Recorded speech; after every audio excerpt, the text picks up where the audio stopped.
সংখ্যায় কম জনজাতিদের জন্য প্রধানমন্ত্রী চালু করতে চলেছেন জনমন যোজনা। রাজ্যের ব্রু রিয়াং সম্প্রদায়ের আদিবাসীরা এই যোজনার সুবিধা পাবেন। এই যোজনায় ব্রু রিয়াং পরিবারগুলিকে দেওয়া হবে বিভিন্ন মৌলিক পরিষেবা। ভারতবর্ষে ৭৫টি জনগোষ্ঠী যারা আদিবাসী, জনসংখ্যার নিরিখে কম, সেই জনজাতিদের সংরক্ষণ করা, তাদের আর্থসামাজিক উন্নয়ন, জীবন মানোন্নয়ন করার জন্য প্রধানমন্ত্রী জনমন যোজনা চালু করেছেন। ২৪,১০৪ কোটি টাকা বরাদ্দ করা হয়েছে এর জন্য।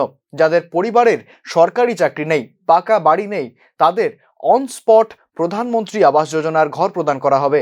প্রধানমন্ত্রী জনমন যোজনায় ২,৫০,০০০ টাকা দেওয়া হবে। রবিবার দক্ষিণ জেলার রাজনগরের এক অনুষ্ঠানে কেন্দ্রীয় প্রতিমন্ত্রী প্রতিমা ভৌমিক এই প্রকল্প সম্পর্কে জানান। তিনি বলেন, যোজনায় রাজ্যের ব্রু রিয়াং পরিবারগুলি জল জীবন মিশনের মাধ্যমে পানীয় জলের ব্যবস্থা করা হবে। গ্যাসের সংযোগ না থাকলে উজ্জ্বলা যোজনায় গ্যাস প্রদান করা হবে অন স্পট। তাছাড়াও রিয়াং জনজাতিদের জন্য রাস্তাঘাট, বিদ্যুতের ব্যবস্থা করা হবে। রাজ্যে ব্রু রিয়াং জনগোষ্ঠী এই প্রধানমন্ত্রী জনমন যোজনার সুযোগ পাবেন। Bureau report, news now.